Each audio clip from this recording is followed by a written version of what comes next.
Take a small turret, fit a 90mm gun in it and put it on a really well designed hull with some white tracks and some small side skirts on it. And then you get Edelweiss, the tier 7 premium medium tank available in WoT Blitz as part of the Valkyria Chronicles series. Today I'm going to show you how to play it.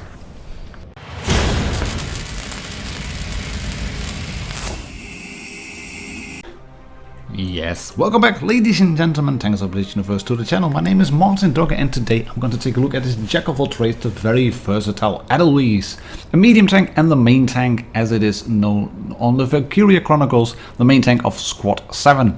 It was originally fielded by General Belgen Gunther and piloted by Thymer, and launched once more at the start of the European War #2 by Belgen Gunther and Isara Gunther, the children of General Gunther and Thymer respectively.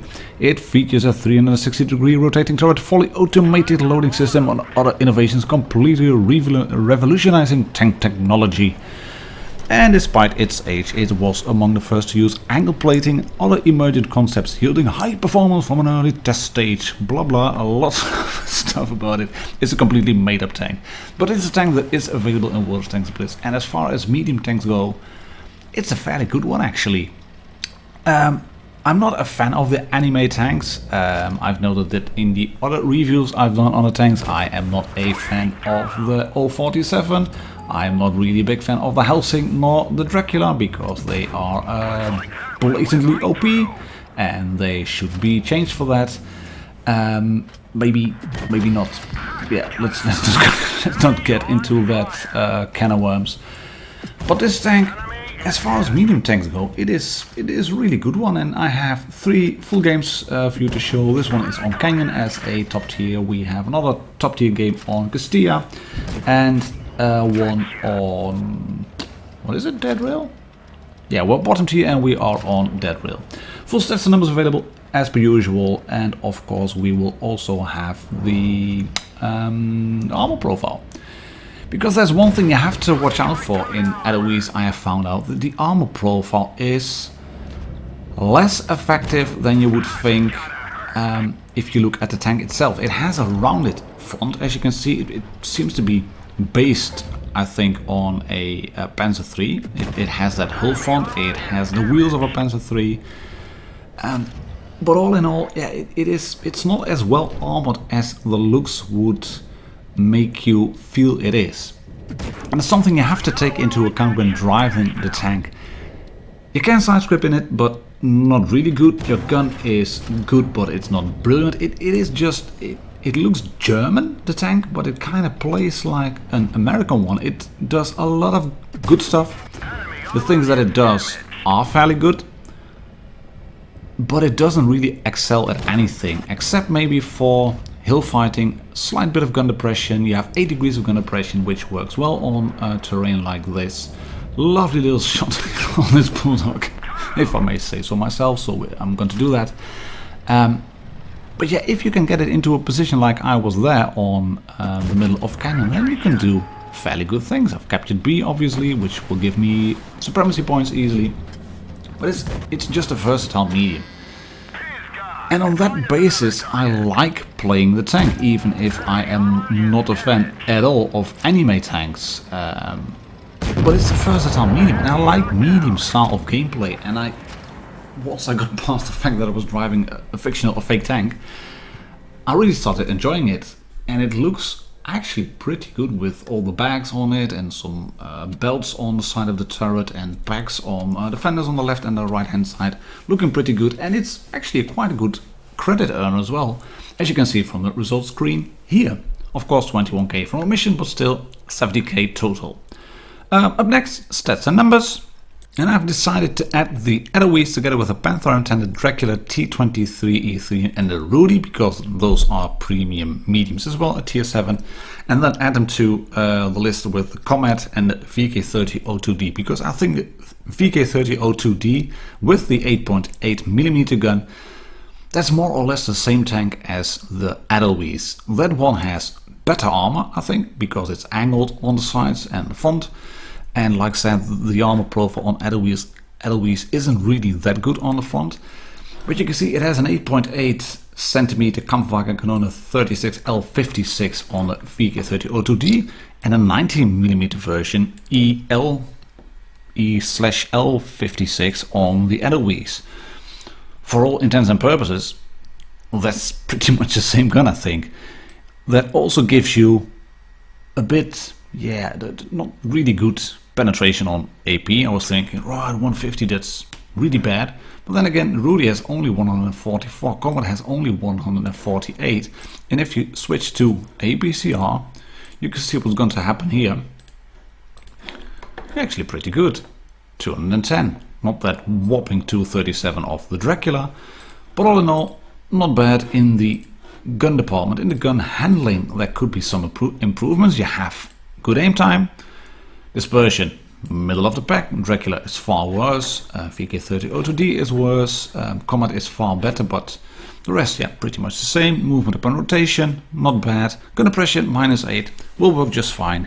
And in terms of mobility, it works really well. Power to weight ratio is pretty good. Dracula, hands down, it's the best one. That makes the tank pretty OP in my opinion. That speed plus the power to weight ratio, ridiculous.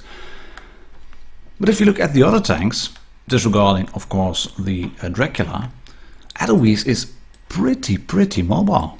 You can see red over here, bits of red and pink on the right side as well. Terrain resistance could be a bit better. The T23E3 is actually surprisingly mobile. I didn't know that. Might want to do a review on that one as well. And your traverse speed, in terms of degrees, 48 degrees per second. Rudy has it better. Dracula just a bit better.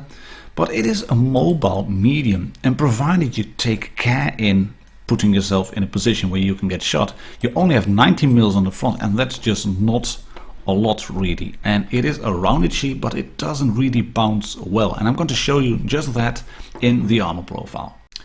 And before we go into the armor profile proper, I must admit the tank looks fairly good. You have those bags hanging off the side skirts, there's small stirrups here, over here, belts on the side of the turret, fairly, what is it, Panzer III-ish looking cupola actually, and the tank itself, it just breathes Panzer III all around, suspension and all.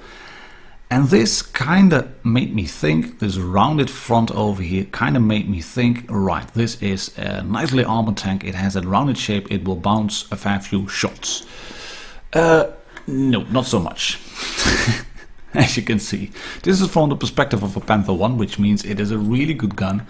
But even if you angle it up with maximum gun depression, you won't bounce shots on your lower plate. Not at all. Actually, you can get set on fire fairly easily, and just look, it becomes a bit of red on those plates, but not really. You can side grip at a pinch, but not really. See what happens once you over angle, you get shot through the tracks. So you have to keep the gun in between the track wheels if you want to side scrape. The turret, however, is fairly strong. You have the cupola, which is hidden by some of the gun shields, and if you then wiggle around, you can see what happens to the turret cheeks on the left and right hand side. They become red. Every now and then they will bounce. There's weak spots on the turret cheeks and on the left and right hand side of the gun mantle, which is funny. And that searchlight, it may look penetrable, but you can see it's an empty box. You can't hit it, so you might want to troll people into shooting that one. And if you then wiggle around and maybe even use the gun mantle a bit, you can shield your cupola as well.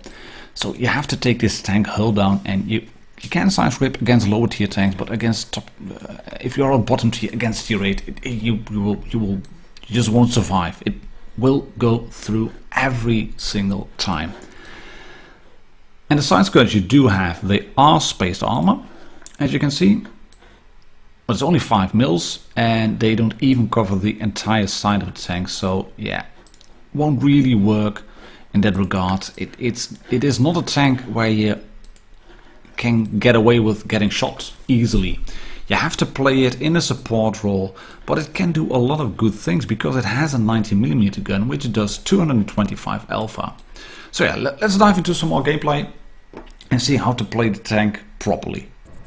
And the last 2 games I have selected for you in this review are this one on Castilla, which shows what you can do with the tank in terms of gun depression and mobility. We're going to have a small little brawl on the top of Castilla, a bit of a dogfighting really, and in the end a bit of brawling against an SU-152, and in the end game against an ARL and the Jagdpanzer IV.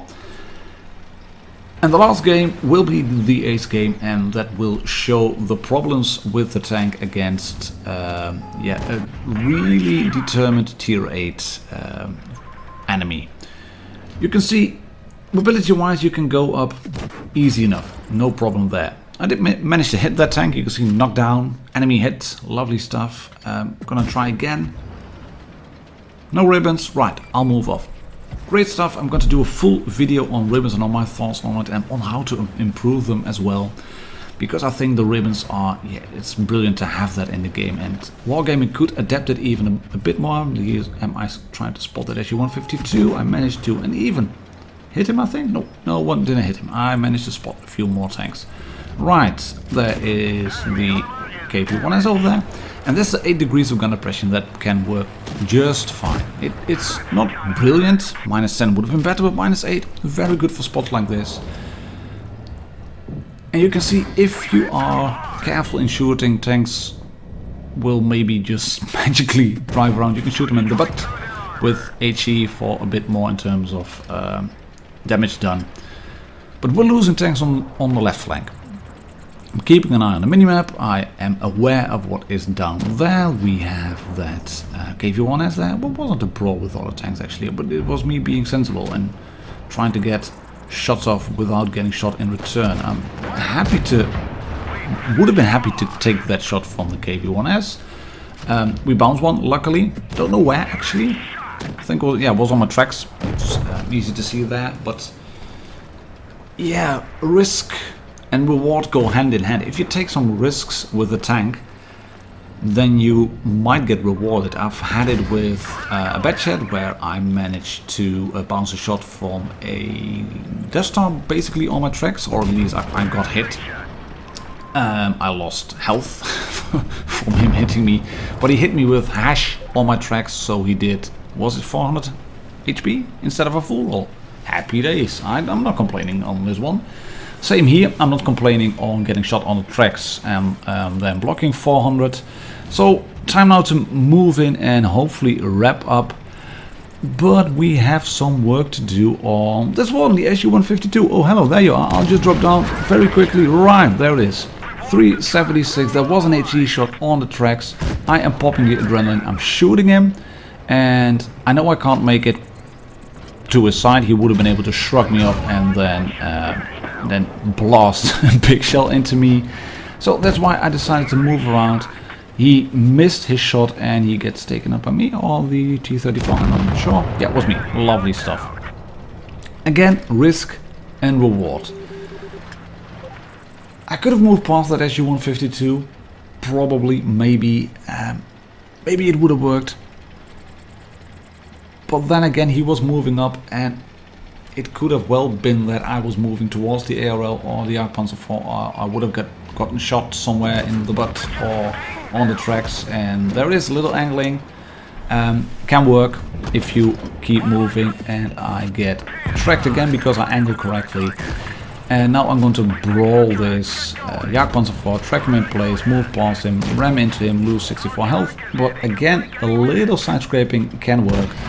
A bit lucky there, getting 3 or 4 bounces in a row. So in that regard, there is no denying that there was a big part of luck in this game. But like I mentioned when I engaged at SU-152, risk and reward go hand in hand. If you take risks, you might get rewarded. That SU-152 had to go, and if I would have stayed up or would have backed off as I spotted him and then decided to dive around the corner, then I would have probably stopped, reversed back, and he would have been able to put a big shell into me, into my turret side, whacking maybe even a full roll off of me. I haven't checked if it's possible to HE pan the side of the Edelweiss, but I wouldn't be too surprised if that was possible. And then I would have had a problem with my 1220 hit points maximum. But by diving in, I managed to make him shoot my tracks, track me in place with 370, I think, in terms of hit points off. And then he missed one shot, and it was easy pickings, really. And of course, I was helped by the T-34-85, who was a really good friend of mine. I wasn't too happy with him shooting that last Jagdpanzer. Maybe, I think I would have gotten an ace on that game as well, instead of just this one, only for the review. But yeah, he played well, he followed me, he supported me, he was a team player, he was an effective player. And there's going to be more medium gameplay in this game on Dead Rail, where we are indeed bottom tier. And I've gone to one of my favorite positions on the map. As you can see, this is a very proper spotting position. But there's a bit of problem here with the T-44-100 rushing in. He has popped the adrenaline as well. I still have a lot of hit points to chew through, and I have 225 on my shells, and he has 280. But I track him in place. Look what's going to happen here. 783 whacked off of him, and suddenly he becomes a very high roll shot to me. But I do manage to shoot him, get some help from the Centurion and the SU-152. And instead of the T-44-100 taking me out, that lone little Edelweiss, that small little Tier-7 medium tank was in completely the wrong place. He pushed too aggressively, he exposed himself to a lot of DPM, and he paid the price for it. And our Centurion is going to make a bit of a mistake as well, because I can put one shot into the Panther II. But the Centurion was thinking, right, that's an easy kill. And it just wasn't. Lovely. Hopefully optimistic shot, hopelessly optimistic shot on the 87. I missed that one completely. I'm going to try and kill that SU-152 now, because the Reds have managed to capture the A-cap, A-base, and they are pushing across the corner. But I know now where all the 4 enemy tanks are, and even though we are in hit point distress, I mean, I'm a one-shot to any tank here, maybe except the 87, not sure, but a definite one-shot to the I-6, the KV-4, and would have been a very low roll, not so much shot for the T-29. He's down now, so that's good. 87 is completely preoccupied with that RU-251, trying to shoot him. And the rest have pushed hard, but we managed to secure this key position, which now allows me to dominate, really. And I get a lucky shot here. I don't know what happened. Something with lag maybe, or the server not really registering my tank bouncing up and down. But I can now go to the back, and you can see I am still shooting AP only. And of course I get an engine fire, which helps with the damage. But AP through the back of a KV-4, or the back of a turret, or the hull, side, not so much. I can't go through that one, as you can see. But turret side, hull, rear, etc. No problem there. And if you switch to APCR, you will go through. It will cost you a bit more in terms of credits, but it's well worth the money if you have to make that kill shot. This game is a bit more costly because I missed an APCR shell on that 87. I'm going to put another one into him here for that last kill. I put one into the SU-152, so it's a bit of a hefty bill, really. Gross income not too bad, 105k. Net income only 66, but hey, this was a mastery, 3.3k damage nearly, as a bottom tier tank with not that much in terms of DPM. But it was smart gameplay, and we did manage to take out, with a combined effort, the T-44-100. So that helped a lot in securing the win and in securing the mastery. So Edelweiss, solid tier 7 premium medium tank. Let's do a quick summary on it, and then we'll wrap up the video. So here we go. Like I said, a solid all-round medium tank at tier 7. You have to go to the flank, give support to your teammates, and pick your battles. Big isolated targets, pick a tank that is alone, because you then can use the mobility and the DPM that you have, but don't go into a DPM trading battle, because you will lose. That's it all for now, ladies and gentlemen, tankers of Blitz Universe. Thank you very much for watching and subscribing. My name is martindogger, and I'll catch you all on the next video. Cheers and happy tanking!